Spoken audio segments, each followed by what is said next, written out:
Boa tarde. Olá, Luís. Nós, nós saímos do WhatsApp e vimos falar para aqui, né?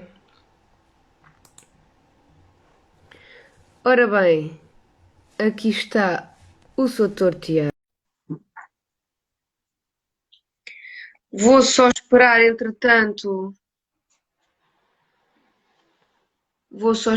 entretanto, que o André se junte.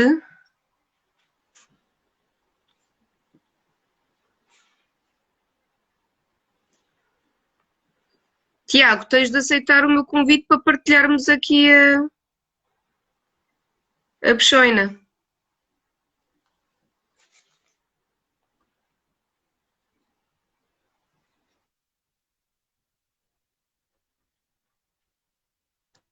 Ora bem,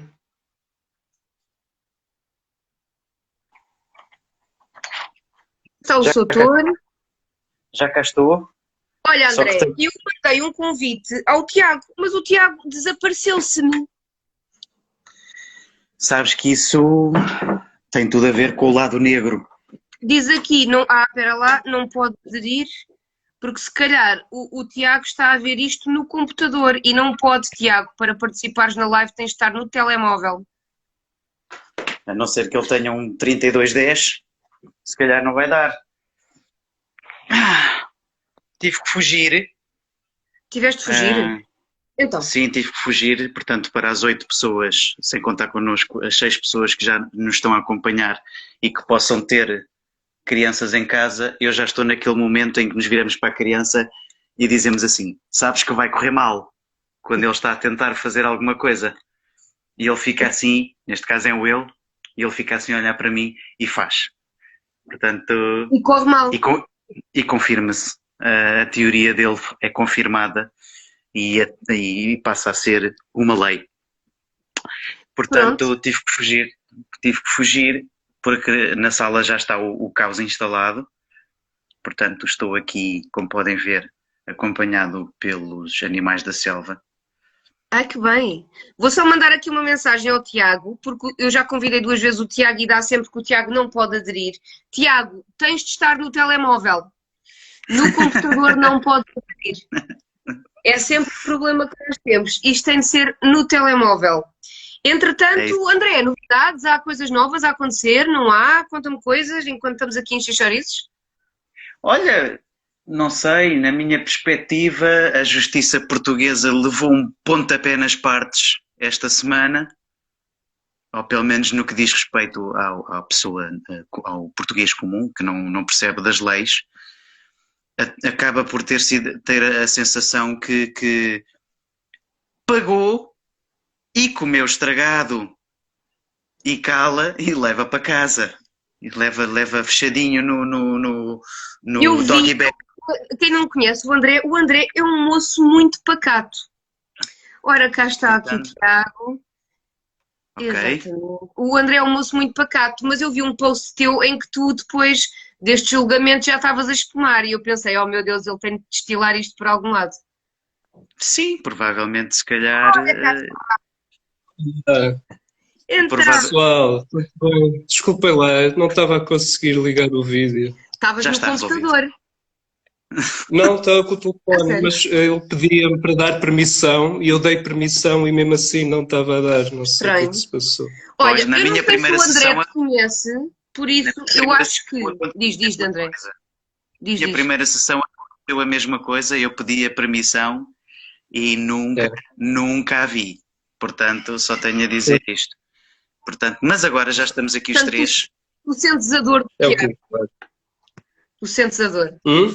Estou a dizer, o André sente a tua dor. É isso. É isso. Esta tecnologia é uma coisa muito chata.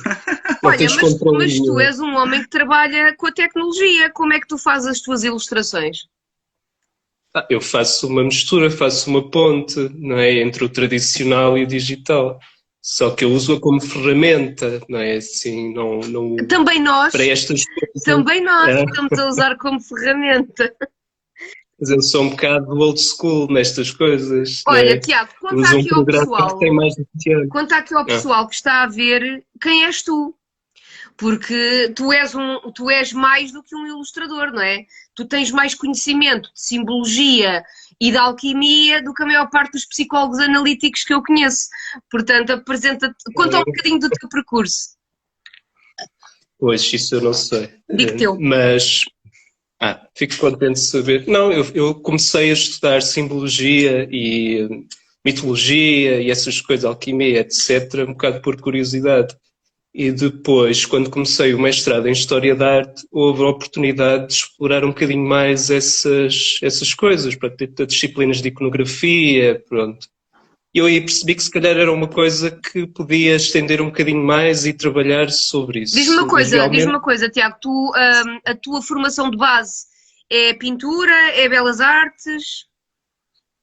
eu sou de artes plásticas e multimédia. Eu logo aí, pronto, comecei a fazer. Só que o multimédia é giro porque te permite fazer coisas que no tradicional tu não consegues, não é? E aquela pequena coisa do Ctrl+Z, voltares atrás, as pessoas não sabem o espetáculo que isso é, não é? Tu estás a fazer um desenho, enganas-te, e eu às vezes na minha cabeça penso Ctrl+Z, Ctrl+Z, mas não Não dá. há.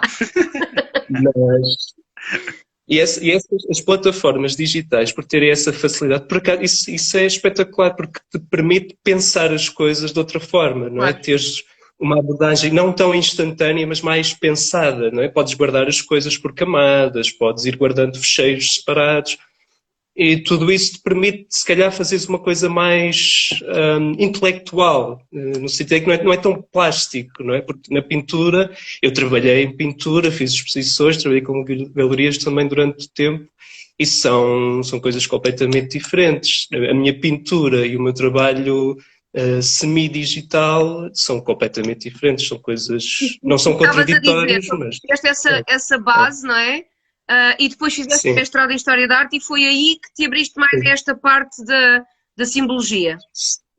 Sim, porque até lá era mais... Eu sempre gostei muito de mitologia. Foi das minhas grandes inspirações, não é, para fazer os meus trabalhos. Alguma mitologia em particular? Algum panteão Clássica. em particular? Ok.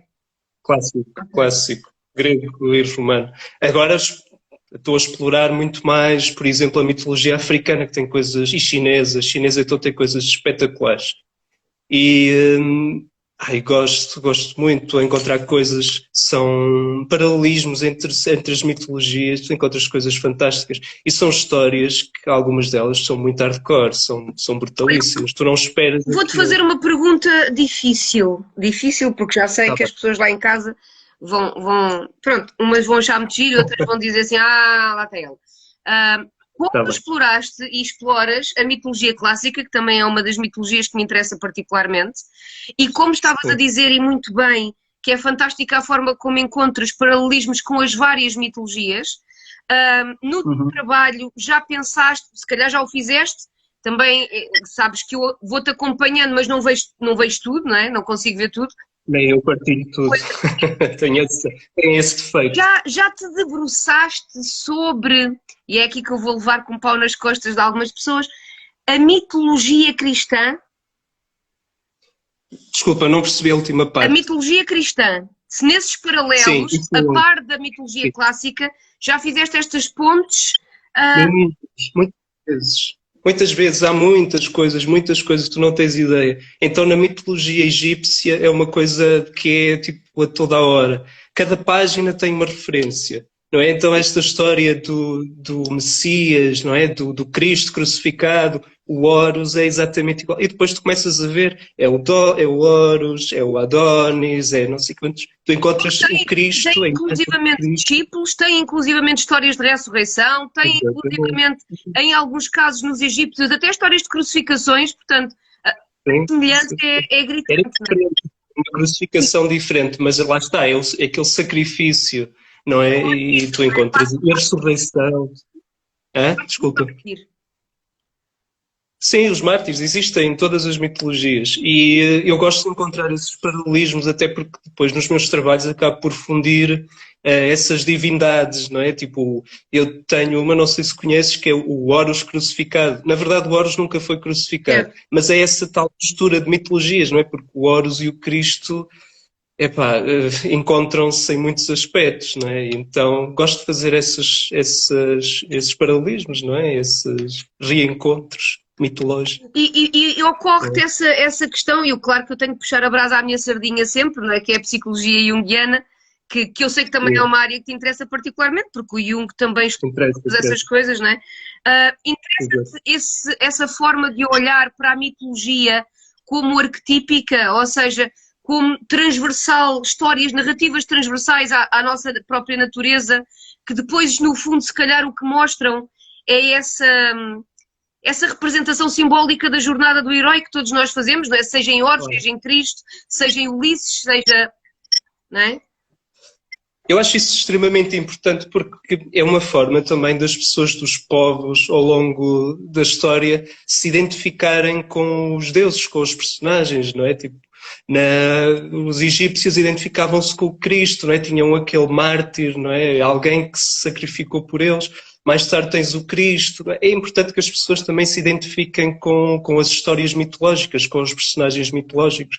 E há essa inspiração, não é? E eu acho isso extremamente importante porque a mitologia tem um peso importantíssimo na vida das pessoas. Não é? E hoje em dia nós dás por ti a fazer reflexões pessoais quando vais estudando e descobrindo estas coisas? Sim, sempre, sempre. Aliás, eu faço uma coisa que eu acho que é chato para muita gente, mas eu acho interessante, que eu acabo por fundir certas histórias da mitologia ou certas passagens bíblicas e coisas assim com a minha vida pessoal, ou seja, eu tenho muitos autorretratos como Cristos ou autorretratos como o Apolo, depende das situações, acabo por adaptar essas situações que são simbólicas no fundo, não é? E uso-as para expressar determinadas coisas mais íntimas, mais pessoais, claro, de uma forma menos óbvia, menos direta. E é nesses casos, essas situações me ajudam a ter um certo autoconhecimento, não é? E essa identificação que falámos há bocado com as situações, os mitos. Temos o filhote do André em Polvorosa, é isso? É, houve aqui um... Continuem, que eu vou só expulsar os invasores. O invasor. Vou só expulsar o pequeno demónio.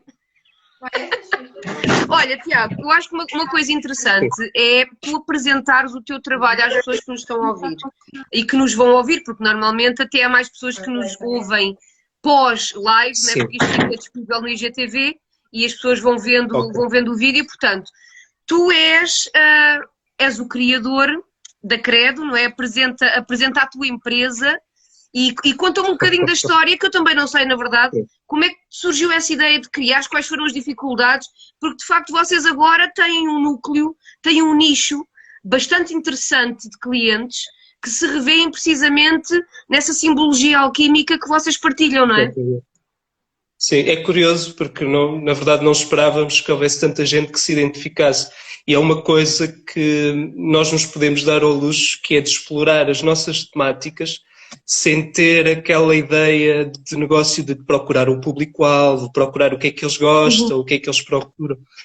Nós já fizemos isso, na verdade, só que acabamos por ir bater em temáticas que não me interessa muito, porque infelizmente há muita gente que não é curiosa, não é? Que aceita as coisas e gosta daquelas coisas que já são por si extremamente populares, não é? E como artista não me interessa muito explorar essas coisas, porque coisas que já estão batidas e feitas mil e uma vezes, acho que não vale a pena. E o que falta realmente é coisas que são diferentes, não é?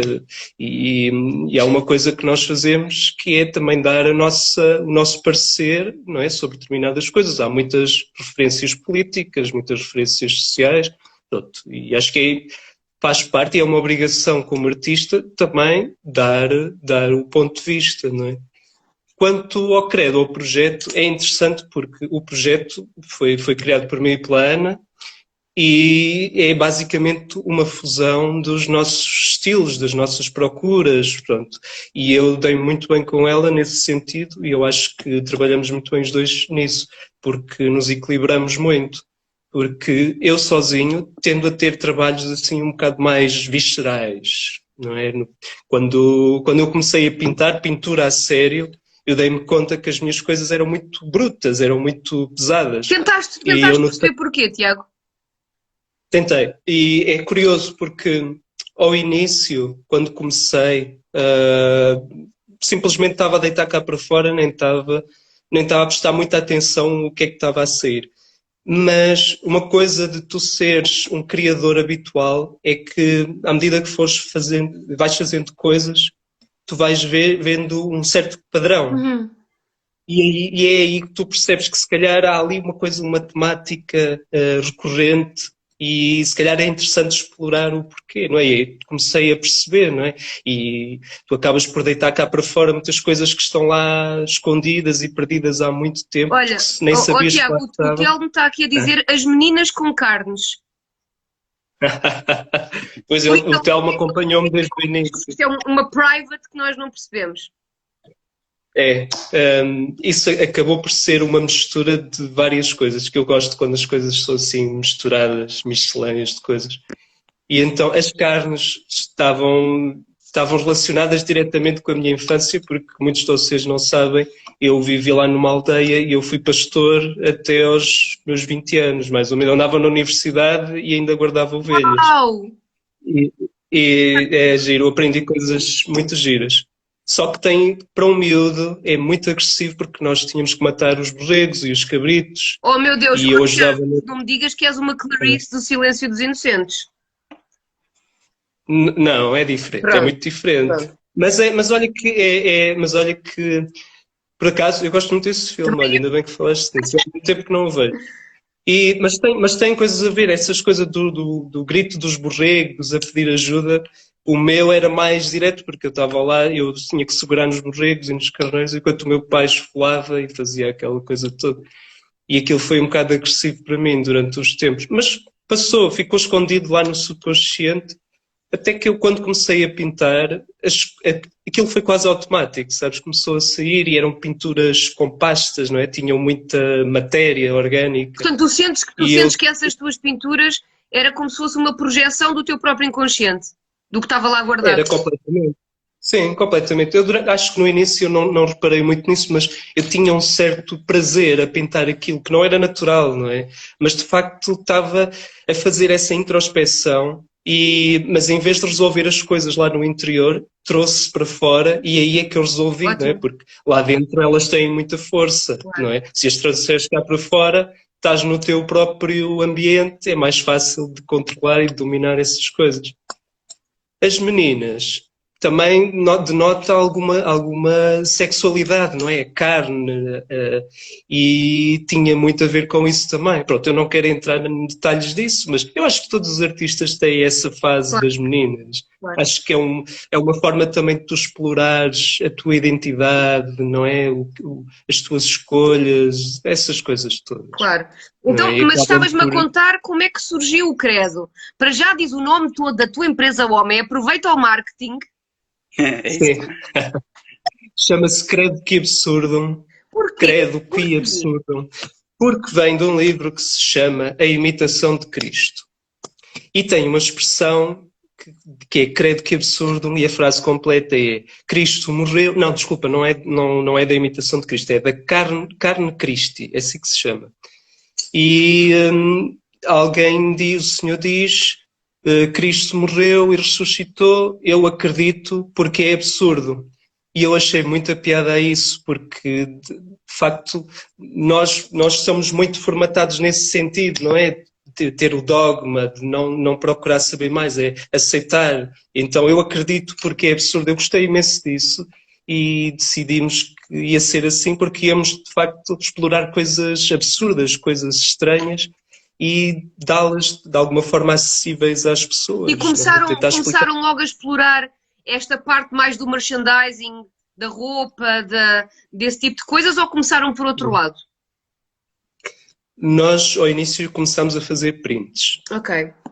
Mas é difícil vender prints cá, porque não tínhamos dinheiro para investir em quantidade, portanto saíam nos caras e depois as pessoas também não estavam muito dispostas, não é, a ter aquele tipo de projetos. E então decidimos pôr em t-shirts. Na verdade, quando eu saí da galeria, senti muito essa necessidade de fazer coisas, de criar. E não há muito, para esse tipo de temáticas, não há muito espaço, não há assim sítios que tu possas ir numa galeria que tu possas dizer, olha, eu quero fazer uma exposição, está aqui estas coisas baseadas em alquimia ou misticismo, as pessoas não te recebem de braços abertos, não é? É Porquê difícil. que achas que isso acontece, Tiago? Não sei, porque eu acho que as pessoas a arte tomou um sentido muito decorativo, compreendes? Então Pouco já não há aquela reflexivo, questão. é isso? Pouco reflexivo. Ah, Pouco reflexivo. sim, muito pouco, muito pouco. Não não é isso, não é mau, não é? Eu também gosto de ter um quadro que fique bem na sala e tudo, mas é estranho para quem está a criar e quem precisa de expandir, não é? E de mostrar aquilo que acredita e as suas opiniões pessoais, é um bocado castrador, a certo ponto.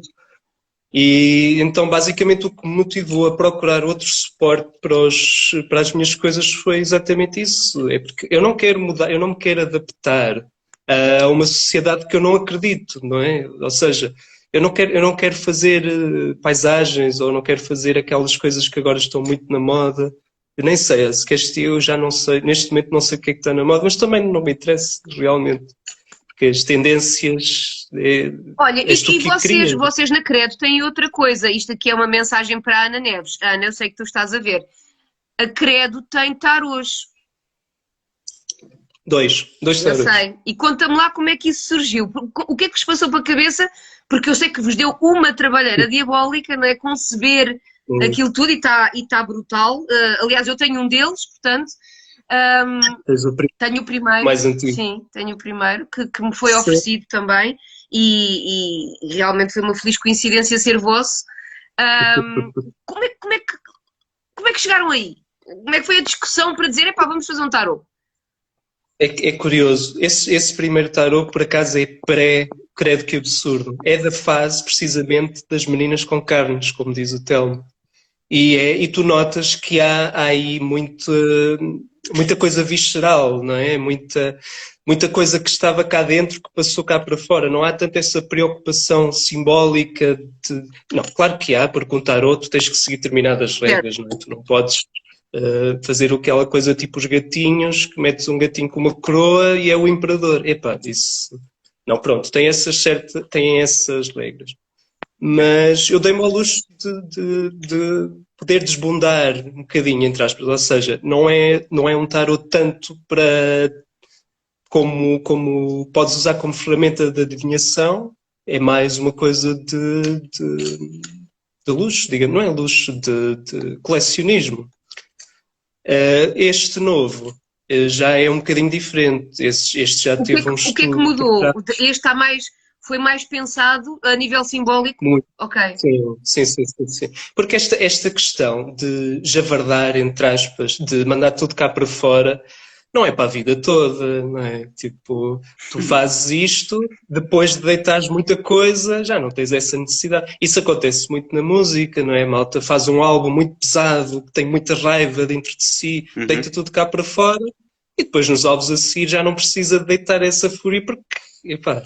E é essa questão de evolução, então, por isso é que eu gosto antes muito... que de um tarô para o outro, a credo, ou seja, vocês dois amadureceram?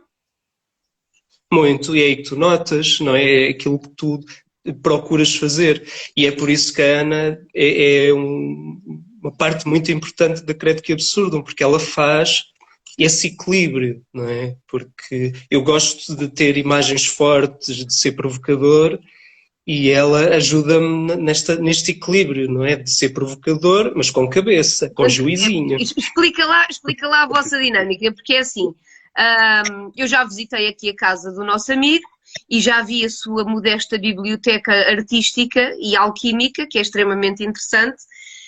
Tu és o quê? Tu és o excêntrico da dinâmica que passa o dia a ver figuras, este da alquimia, e ela é a racional, pés assentes na terra que faz essa ponderação, é isso?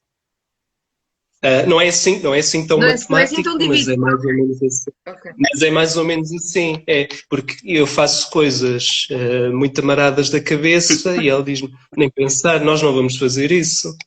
Nós também precisamos fazer dinheiro. Ele é o cérebro das operações, já percebi que a Ana. Ela também queria, ela também é a parte do design e da criação, ela também faz muitas coisas e eu tenho muita sorte nisso também, porque é importante haver este equilíbrio, não é? Porque todo o artista tende a ser um excêntrico, um maluco, e fazer, mas O Luís está aqui a dizer que tu deves ser o fora da caixa lá de casa.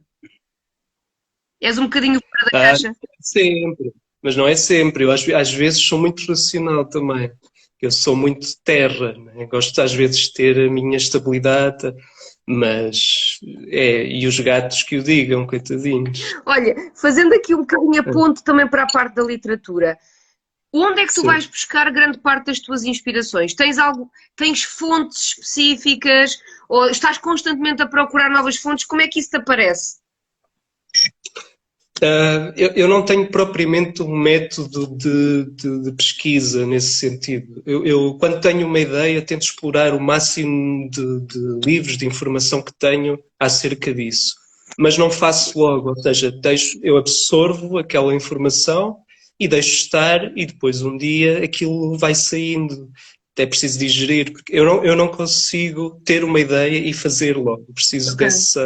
desse tempo para absorver, até porque, na minha opinião, os criadores precisam também pôr um bocadinho de si nas coisas, não é? E se tu absorveres essa inspiração e deitares logo cá para fora, não há aquele tempo de se misturar contigo, não é? E eu acho que é isso importante.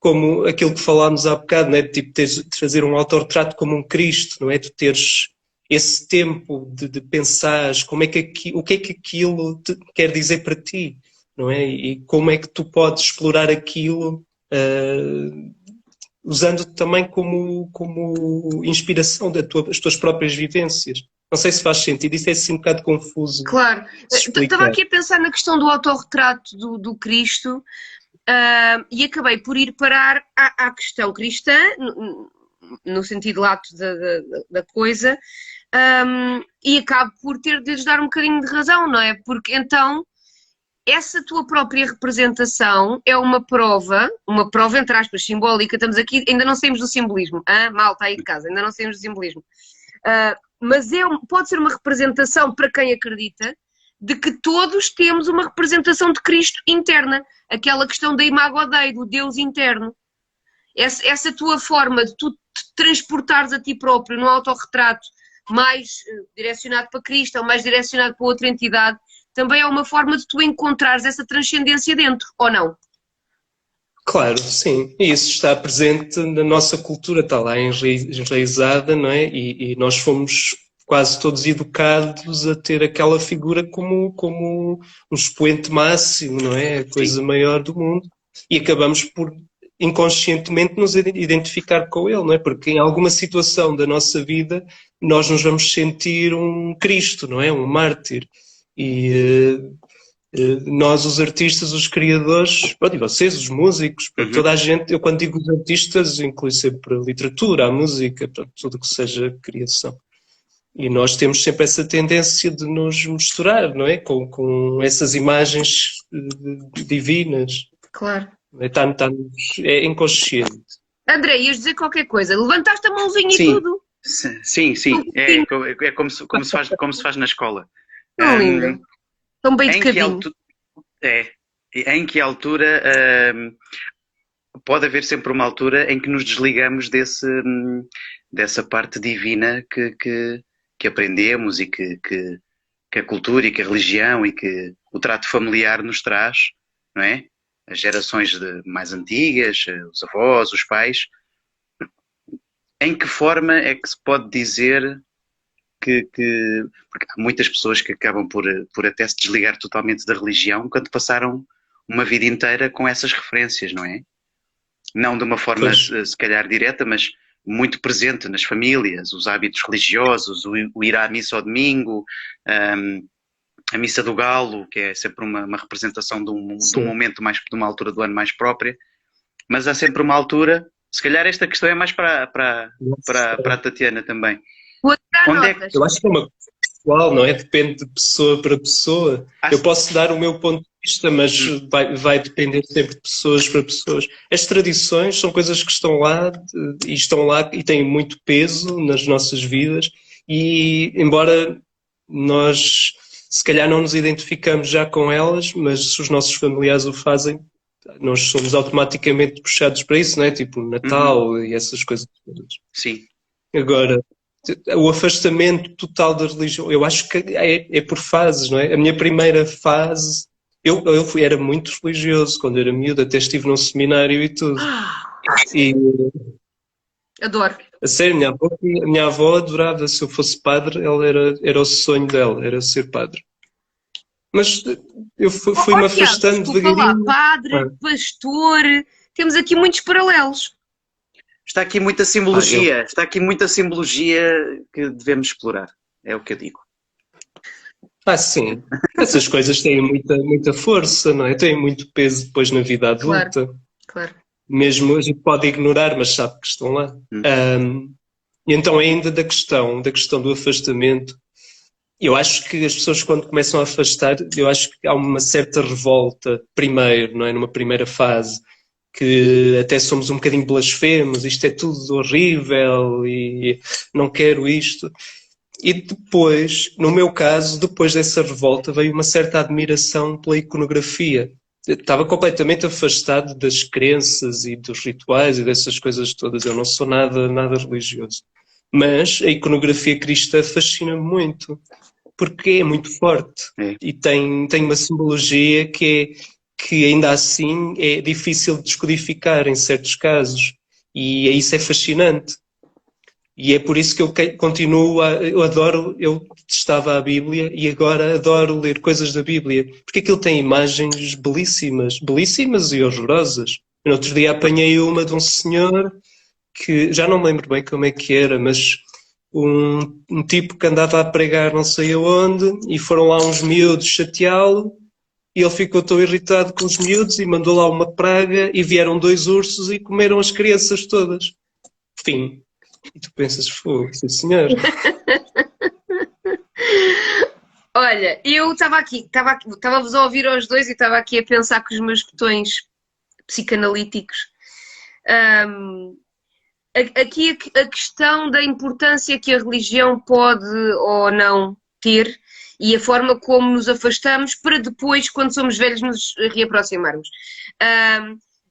Se eu for pela parte da psicanálise, se eu for aqui um bocadinho pela parte freudiana, o Freud dizia que no pós-Édipo, portanto, o mito do Édipo acaba por ser um dos clássicos, né, Tiago, que povoa a psicologia e a psicanálise e quase toda a gente conhece a história do Édipo que se apaixonou pela sua mãe e assassinou o seu pai sem saber quem era quem.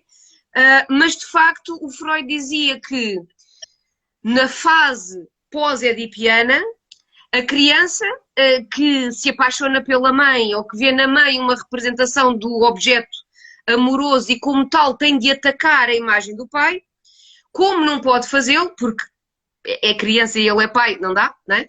Acaba por ter de gerir essa frustração e tem de interiormente, psiquicamente, matar simbolicamente o pai.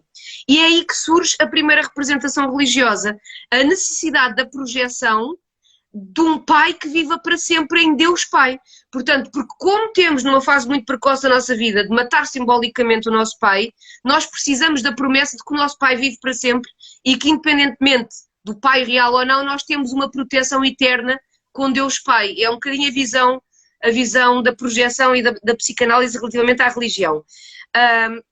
Mas, de facto, nós muitas vezes crescemos com determinado enquadramento religioso e com os hábitos da família e com os hábitos depois na escola ou na catequese. Eu ainda tive religião e moral. Eu também tive. Também eu. Tive isso. Não sei o que é que aprendi. Se calhar se fosse agora também tinha lá estaria com outro mindset. Mas... Se calhar ensinavam filosofia, eu já não me lembro. Mas se calhar era filosofia não, para putos. não, a minha não era. Que idade tu tens, Tiago? Tenho 33. Pronto. Olha que simbólico. Olha, Vou morrer este ano. Credo, homem. Simbólicamente. Pronto. Deixa-me só ligar a luz que isto está a ficar escuro. Força. Mas de facto aqui a questão de nós crescermos com um determinado enquadramento religioso e muitas vezes depois, no final da adolescência, princípio da idade adulta, nos revoltarmos contra essas normas, essa coisa asfixiante que é a regra da igreja, não é? Que nós não podemos quebrar porque é tudo chato e porque é tudo opressor e castrador, e revoltamos-nos. Essa revolta, no fundo, é quase uma revolta que nós temos com os pais, não é? E depois a idade vai passando, e quanto mais passos nós damos no sentido da entrada na segunda metade da vida e na aproximação a uma idade já mais avançada, mais necessidade psíquica inconsciente vamos ter de nos reconectarmos com esse lado transcendente. Porque, de facto, o transcendente, ou o luminoso, é uma aproximação serena ao fim. E, portanto, é um bocado apaziguador termos uma filosofia religiosa, precisamente porque nos estamos a aproximar de uma altura que é quase intolerável de gerir se não tivermos. E então, a partir da segunda metade da vida, volta a surgir, ainda que às vezes disfarçado, não aparece logo com aquela coisa do transcendente ou do religioso, mas acaba por surgir disfarçado de sentido de missão, de dúvida existencial, de quem é que eu sou, o que é que eu faço nesta vida, qual é o meu propósito, e aí começam as buscas novamente pelo transcendente, e que podem aproximar-nos de um Carl Jung, ou aproximar-nos de uma filosofia, ou aproximar-nos realmente de uma corrente religiosa que nos faça sentido. Mas normalmente esta segunda metade da vida acaba por conduzir a este reencontro, pegando no que o André estava a dizer, após afastamento, não é? E mesmo assim, tu estavas a dizer que mas já nos afastamos ou vamos nos afastando, depois também tem a ver com a sociedade em que estamos inseridos, não é? Tu vais para os Estados Unidos, que supostamente têm uma tradição, dizem eles, secular, de alguma forma, e, no entanto, tu vês uma tomada de posse de um Joe Biden, ou tu vês uma sessão de tribunal e tu a primeira coisa que ouves é In God we trust, so help us God. Portanto, ainda todo o código de conduta legal americano é baseado nos mandamentos, portanto, ainda temos pouca secularização, na verdade, porque é muito difícil retirar a tradição religiosa de uma cultura. É complicado. A religião acaba por nos balizar e nos dar aquele conjunto de regras que nós sentimos que necessitamos para saber estar em sociedade. Agora, se devemos, não devemos, isso já deixo para vocês tirarem as vossas opiniões. De certa forma é um conforto, não é? Uma almofadinha que as pessoas têm para viver as suas vidas. Por exemplo, estavas a falar e muito bem daquela ideia do Édipo, não é? E depois também tens a outra versão do Saturno que devorou os próprios filhos. Pronto, tens as duas facetas. E eu acho que muitos de nós também, com esta revolta, precisamos de ter esse inimigo, esse némesis, não é? Também para nos motivar a fazer qualquer coisa. E é importante, eu acho que, não sei se toda a gente, eu por exemplo, tive e explorei muito essa ideia do némesis, de alguém que era o meu inimigo, que me queria mal e que me ia deitar abaixo. E isso levou-me a fazer muitas coisas, a investir em mim próprio, a estudar, pronto, fazer assim imensas coisas. E depois chega uma altura que tu fazes essas pazes, não é? Que já não faz sentido teres um inimigo e é aí que as coisas, como tu disseste, tentamos encontrar essa espiritualidade, não é? Porque até então, se calhar precisamos desse fogo, não é? Dessa motivação para combater o inimigo. Achei aqui engraçado, estás a dizer, e concordo plenamente, que precisamos de um inimigo numa determinada altura, não é? É muito lógica da primeira metade da vida, aquela coisa do foi o outro. E eu acabo por ter muitas vezes isso, não é? Eu acabo por, a nível profissional, o meu cão quer sair, dê-me 2 segundos. André, enche o chouriço que eu tenho de abrir a porta ao cão. Tenho de abrir a porta ao Jung de Manel. Acaba por ser esse personagem transversal a tudo. Na escola, no trabalho, há sempre alguém que vamos buscar ou que vem buscar a nós como sendo aquela figura da qual podemos colocar todas as culpas.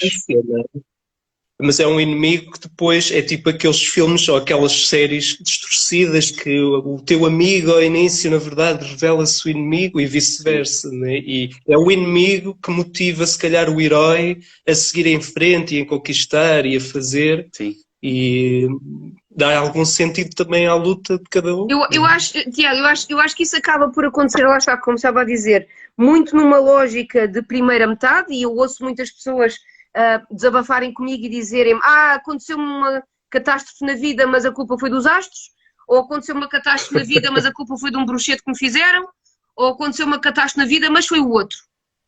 A minha relação correu muito mal, foi o outro, e foi tudo o outro, né? Tudo o outro. E eu acho que depois, na segunda metade da vida, nós já fazemos alguma integração da nossa sombra e já percebemos que de facto o inimigo às vezes está dentro.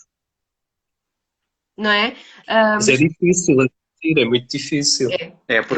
É porque nunca vamos admitir isso. Ou tens que passar por um processo muito próprio de consciência de ti próprio para atingires esse nirvana, por assim dizer. Tens de atravessar um nigredo. E por falar em nigredo, Tiago, pronto, é isso. De que forma é que estas fases alquímicas estão presentes no teu trabalho? Muito, e até na minha vida pessoal, porque a alquimia, na verdade, quando tu olhas numa primeira fase para estas gravuras de alquimia, elas parecem todas muito confusas e muito estranhas, e a verdade é que quando tu começas a tentar descodificar, começas a ver a tua vida ali descarrapachada, desculpa lá o termo, assim, e começas a perceber que se calhar aqueles processos, aquelas operações alquímicas não são propriamente do foro material, não é? Dos metais. Também existe. Eu sigo um grupo de alquimia que fazem experiências e eles conseguem resultados, que é curioso. Mas, do meu ponto de vista, eu identifiquei-me muito com essas operações. Podemos, se calhar, reduzir às 4, não é? O nigredo, o albedo, o citrinitas. Não, há muita gente que o descarta. E depois o rubedo, não é? Que é a tua fase de evolução. E esse o nigredo tem uma importância muito grande, porque ocupa uma fase muito grande da tua vida, em que tu tens que ir lá abaixo e fazer o trabalho de casa, não é?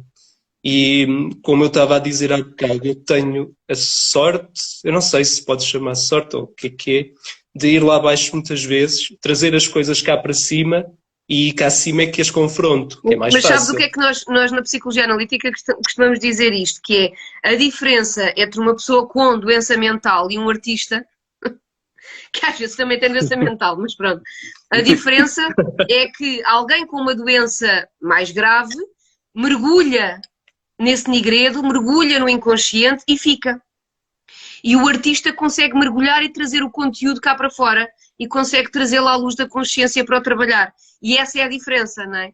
E realmente esta questão do nigredo tem muitos paralelos depois com outra simbologia e que tu deves também ter encontrado, e como também gostas bastante da questão da Bíblia,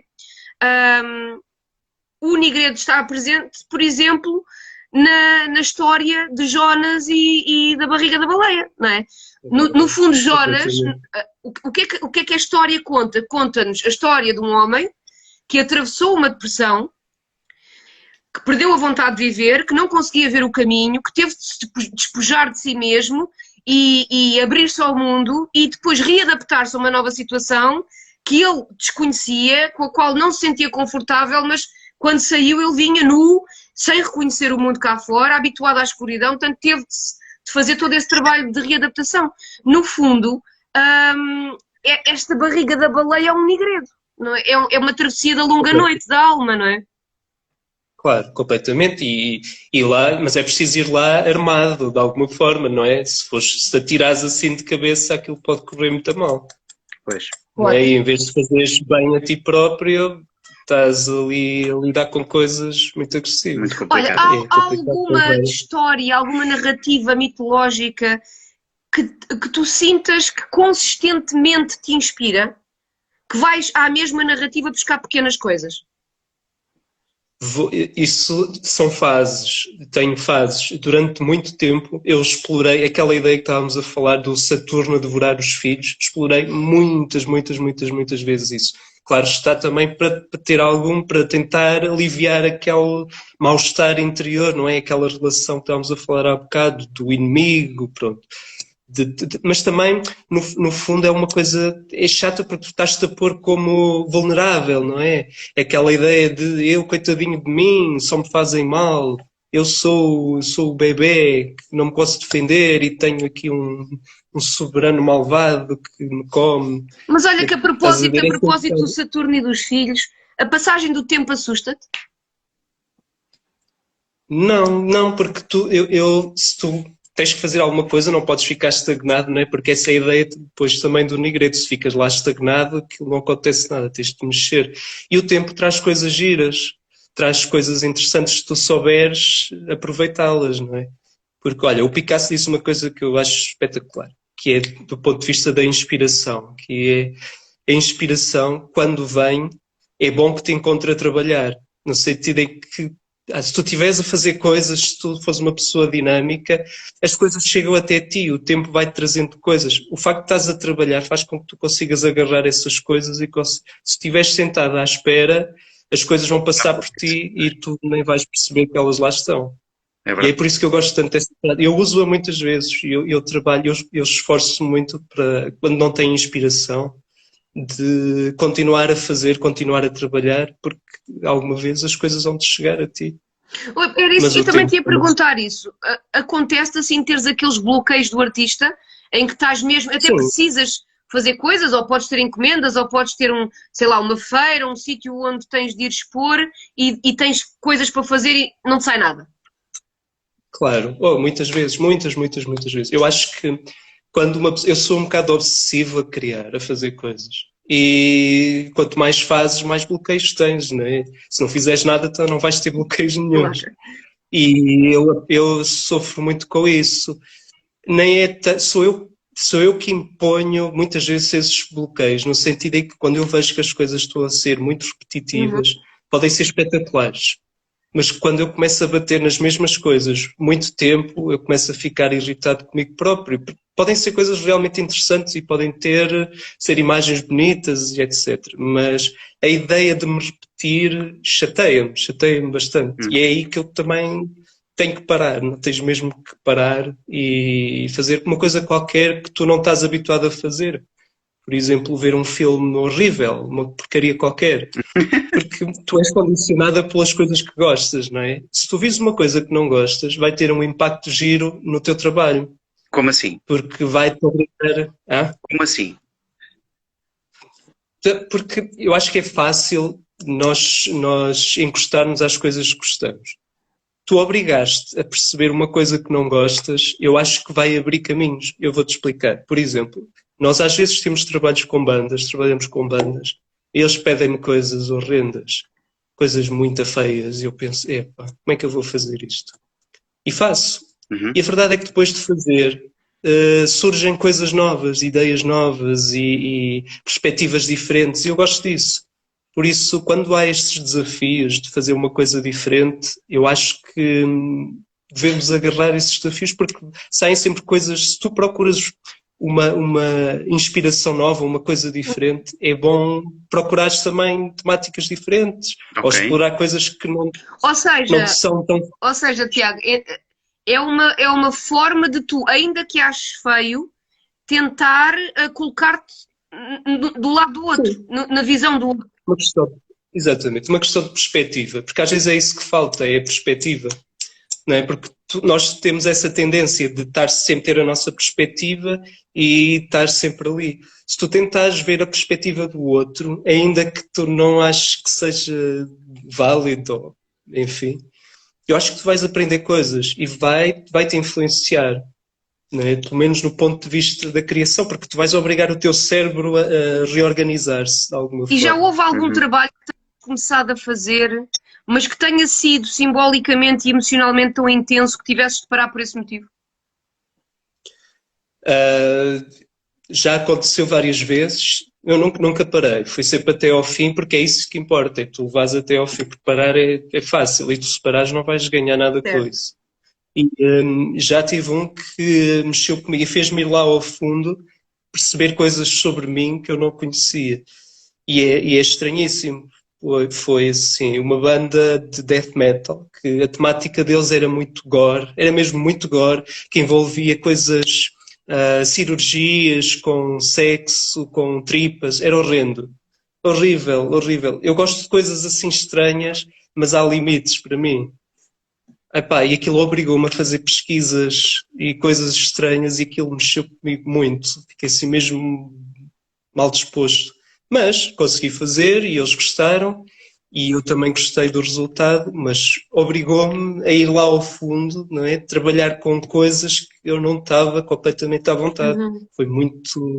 Foi um bocado chocante. Eu vi imagens horríveis, não imaginas?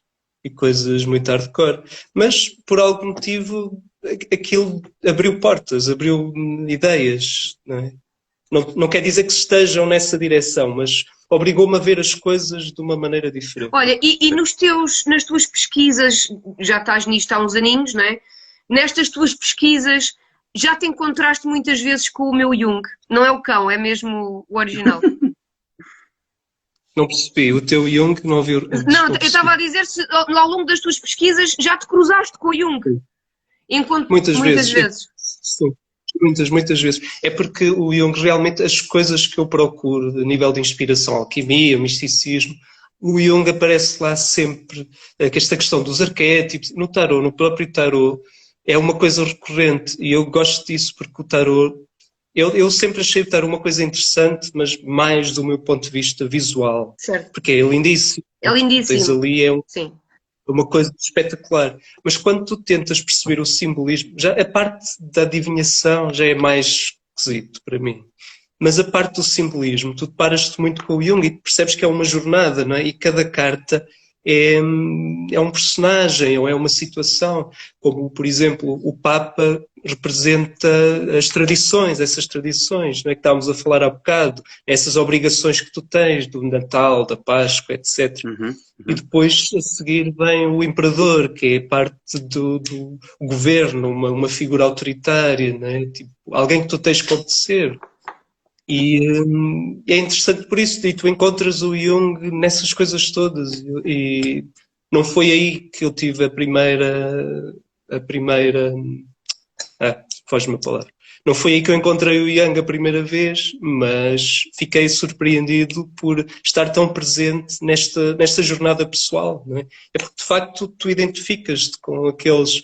Cada carta é como se fosse um obstáculo, não é? Uma coisa nova. E eu achei isso interessantíssimo. Estava-te a ouvir falar do Papa e a fazeres essa ponte simbólica. Sim. E estava a pensar numa carta que a mim sempre me criou algum desconforto até há pouco tempo, quando eu comecei a olhar para ela com outros olhos e a vê-la e a fazer as tais pontes com o simbolismo, que é a carta da torre, que tu também conheces bem, que normalmente ninguém quer que lhe saia uma torre numa tirada de cartas, porque a torre, André, não sei se tu estás familiarizado com estes oráculos, mas não.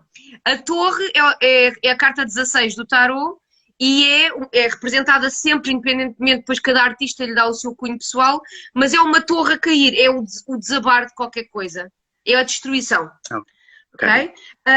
E é engraçado os paralelos, porque eu noto na torre um paralelo muito grande com o Apocalipse de João, por exemplo, que as pessoas normalmente interpretam mal o Apocalipse e usam depois, coloquialmente, a expressão isto é um Apocalipse, vai ser um Apocalipse, estou a viver um Apocalipse, e não sabem o que estão a dizer, porque o Apocalipse significa a morte do velho para dar lugar a um novo mundo prometido onde há liberdade e renovação. Portanto, a torre simboliza isto. Simboliza que é preciso destruir o que está para trás para se poder renovar um ciclo e se começar de novo. Portanto, há muitos paralelos entre a torre e o Apocalipse, como há paralelos entre a torre, por exemplo, e o Nigredo. Nós temos de passar pelo Nigredo, nós temos de passar pela parte putrefacta, pela longa noite da alma, para conseguirmos fazer a transformação para qualquer coisa nova e diferente, não é? Se virmos a sequência, tudo o que vem depois da torre é bom. Certo. Portanto, Uhum. se tivermos isso em conta, se der essa sequência, eu tenho, e eu gosto de ver, pelo menos a Arcana Maior, nesse sentido. Se virmos como sequência ao ator, mas logo a seguir há coisas boas. Portanto, é uma mensagem de esperança. Basta tu teres.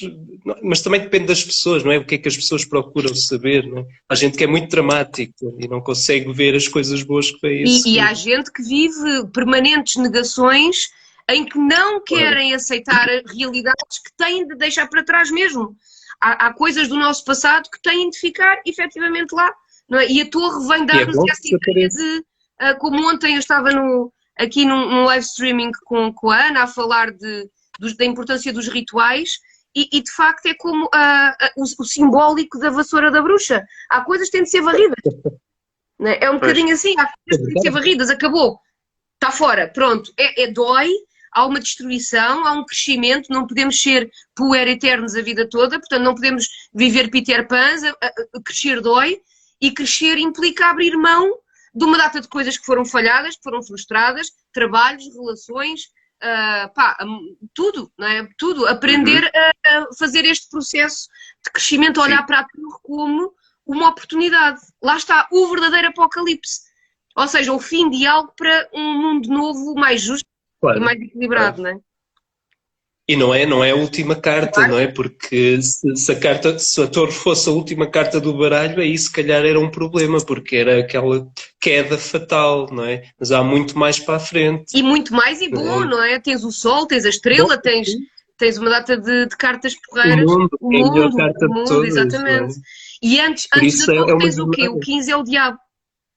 É o diabo, porque é os excessos, não é? Porque é uma sequência. Tu se te dedicares muito a uma vida de luxos, de exageros, aquilo vai acabar por desabar, não é? Porque é tudo É fútil, falso. vão, falso Daí a torre está logo a e seguir. tal, não é? É a Está questão, logo assim. eu acho que o diabo vem, agora falando se calhar até um bocadinho de uma visão junguiana, mas lá está, é a minha visão pessoal, eu não fiz nenhum estudo junguiano no tarot, fiz o estudo junguiano de tudo, não do tarot em particular, mas o diabo para mim representa muito esta vida de personas, não é? De máscaras, de, Exatamente. de apelos, de sedução, mas tudo muito ao nível do consciente e tudo ao nível da máscara. Quer dizer, há pouca profundidade, há pouco autoconhecimento. E depois, quando somos forçados, porque a vida nos passa a perna, né? E passa sempre, no bom sentido, ou o chamado Deus escreve direito por linhas tortas, mas quando as coisas acontecem e que nós, de facto, caímos desse estado ilusório da máscara, nós mergulhamos no tal nigredo e é aí que surge a torre. É tipo, tu tens de acabar com o que está para trás e viver uma vida diferente para a frente, não é? Claro. Ninguém pode viver uma vida de excessos, não é? De luxos, porque isso não leva a lado nenhum. É preciso investir também do teu lado, da parte pessoal, da tua parte, não é espiritual, mas mais ser menos egoísta. Espiritual também, Porque tudo talvez, isso, espiritual também. sim. Bem, a palavra espiritual leva a muito, É muitas.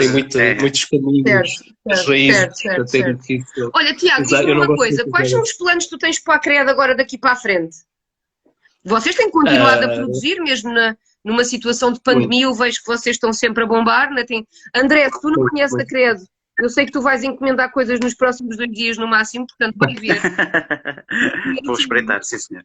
Vou ter isto para o Tiago estar à minha frente, eu uso coisas da CRED, e já conhecia e de facto é um trabalho muito minucioso e muito pensado. Eu acho que a diferença talvez da CRED para outras companhias ou para outras marcas é a dedicação e a reflexão que eles colocam em cada peça que fazem.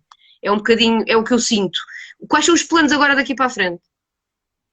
É assim, eu acabei agora com a Ana uma coleção nova que vamos lançar e é assim, nós estamos um bocado parados, estamos aqui a desenvolver coisas, mas estamos mortinhos para que haja festivais e tudo, porque é aí que tu consegues falar com as pessoas. Olha, Porque Tiago, nós vou fazemos uma coisa. perguntar qual é o link, vê se queres responder. Sim, espera aí, Dá-lhe, responda à vontade. deixa eu ver aqui. Não consigo escrever. Mas eu também posso escrever o nome, o link é que não consigo. Credo. Que é. Espera aí. Opa, Estou a Ainda vou conseguir primeiro que escrever. tu, Estou-me a queres ver? sentir um Olha, e eu fui primeiro que tu. Escreveste já? Escrevi o nome, mas ela também procura e vê no Facebook, no Insta, etc. Portanto, é fácil. Já está, já está. Ok. Não, há uma coisa que dá-me muito trabalho, mas é que eu insisto a fazer, eu e a Ana. Eu falo em mim, mas ela é uma parte Claro, importantíssima e eu sozinho não consegui fazer isto. E é por isso é que é giro, não é? Porque aqui depois acaba por se inserir também aquela ideia do hermafrodita da alquimia, não é? Que, o equilíbrio, não é? Entre o ativo e o receptivo, essas coisas. E nós vemos muito, muito facilmente, Portanto, identificamos vocês muito sentem-se com um esse... bocadinho um rebis, não é? Aqui um corpo com duas cabeças, o equilíbrio das polaridades. Sim, e não podia ser de outra forma. Mas o que eu acho interessante, e é uma coisa que eu estou a dizer que me dá muito trabalho, mas tem que ser feito, é cada t-shirt que nós fazemos, cada design, nós fazemos um textinho a explicar os símbolos e as ideias, porque a verdade é que se nós temos tanto trabalho a pesquisar e a tentar descodificar essas coisas, acho interessante poder partilhar com as pessoas, porque de facto, e é uma coisa que tem acontecido muito, já que estamos a falar de simbologia e tudo isso, é a evolução dos símbolos. E principalmente agora neste século e no século passado, houve muitos símbolos que evoluíram e ganharam significados muito diferentes. Principalmente aqueles que agora estão a ser usados e foram usados em contextos políticos. Certo. Portanto, é preciso ter algum cuidado para interpretar determinados símbolos, porque há pessoas Por exemplo, de suásticas, que são símbolos sagrados antigos que Sim, foram sim, assambarcados politicamente, não é? sim. Mas há muitos outros e é isso que é assustador. Por exemplo, eu sigo grupos pagãos e eles estão em guerras constantemente com grupos de extrema-direita que se apoderam de símbolos pagãos e dizem isto é nosso, tipo o martelo de Thor e coisas assim do género. E isso é um bocado assustador porque são símbolos muito antigos, muito, muito antigos, com simbologias, muitos deles bonitas até e de esperança, e de repente vem alguém e diz não, isto agora é nosso e representa white power. Pronto. E representa, Então, mas representa essencialmente ignorância. Certo. Exatamente. E a ignorância é que é a arma pior nos tempos de hoje. Meus amigos, a falta de conhecimento. eu estou a adorar a conversa, mas o Instagram está perto de nos tirar o pio. Ai, que pena. Ainda vamos ter uma segunda edição. Temos de combinar aqui Tiago fazer uma segunda edição para conversar mais sobre o trabalho da Credo também, o que eles têm feito, o Tiago e a Ana. Visitem a página Credo que é absurdo. Tenho a certeza que vão adorar. Dúvidas que tenham, eles têm sempre os textos a explicar o simbolismo. Sim, e podem nos contactar se tiverem alguma dúvida de algum símbolo ou de alguma imagem mais estranha.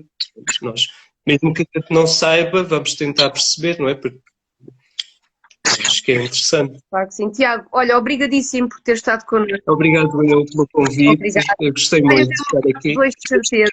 Para-te.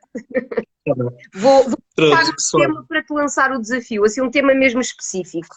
Se calhar vamos ter uma conversa só sobre a Bíblia, o que é que achas? Ui. Podes. Eu não sou nenhum especialista, mas podemos tentar. Então vamos fazer isso. Vamos fazer isso. André, obrigada. Pessoal, a edição do Martelo de Jung vai ficar disponível no IGTV aqui no Instagram e vai ser emitida em podcast na esradio.pt quinta-feira às 9 da noite e sábado às 11 da manhã. Portanto, na ES Rádio vocês vão poder ouvir este podcast, podem vê-lo aqui, claro, no Instagram, no IGTV, mas vai ficar disponível e vai ficar na ES Rádio. O filho do André manda beijinhos também e despede-se. É isso, ele está-se aqui a esconder. Beijinhos, pessoal, obrigado por tudo. Tchau, tchau. Adeus.